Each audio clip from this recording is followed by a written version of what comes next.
You've got a feel for some of the newer sides who are coming in. Some people would just tend to say, look at the opposition. But the fact is that it's playing against the big boys in a sense. Is there a way of re-looking at the scheduling in terms of where they group them in, have tier systems, which there is, but here they were clubbed in the same group? Yes, I really like the fact that these new northeastern states are getting an opportunity to play. I think let's make it very clear. It is very good for cricket, it is very good for India, and it is honorable for BCCI to give them the option.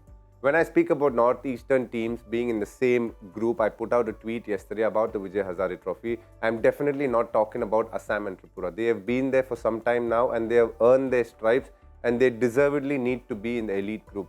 But what happens with the other younger teams, the newer teams, and I think Parthiv has a beautiful solution for it, which I think he should speak about as to how they can be inducted into the elite group or into the men's elite group in the near future. But for the moment, I'll allow him to speak on. I thought it was a great idea. I have an idea as well, but I think I'll speak after PP. But I think that's a very interesting way and a nice way to look at things. I think, see, when we're talking about newer teams, the prime example is Chhattisgarh. You know, before Chhattisgarh were inducted into first class cricket, they were only playing till under 23. So they were developing. So I think whenever you cannot just go out there and compete against all these first class players, because first class level is big. It's just a one step away from international cricket. So I think, you know, if you want to develop states, maybe either you can play amongst themselves and get the best team to elite group, or just let them play till under 23, or get them to, you know, maybe 3-day games, try and understand more of games. So I think Chhattisgarh is a prime example. Now they are, you know, they are competing after playing for 4-5 years of under 23, under 19 junior cricket. Now they are competing. They can actually beat any side in first class cricket. So that's something which, you know, I'm sure BCCI can look into. There are a lot of solutions. I'm sure a lot of players would be, you know, suggesting a lot of things. But I think that's something which, you know, I would suggest, that have them just to play till under 23 and then get into the first class level.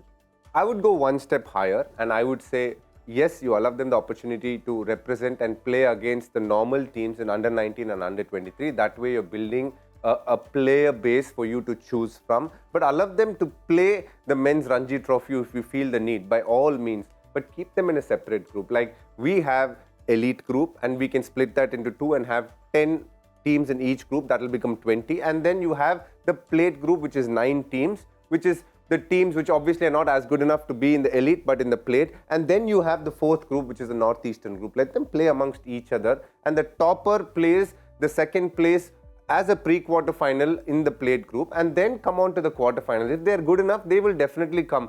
And why I really like PP's idea is, when you grow a player base as a young player, you definitely improve your cricket. You get the opportunity to play against good teams, and those stats, even if they might be skewed, doesn't matter so much. But once you bring them to the first class level, to the list A level, let's take an example.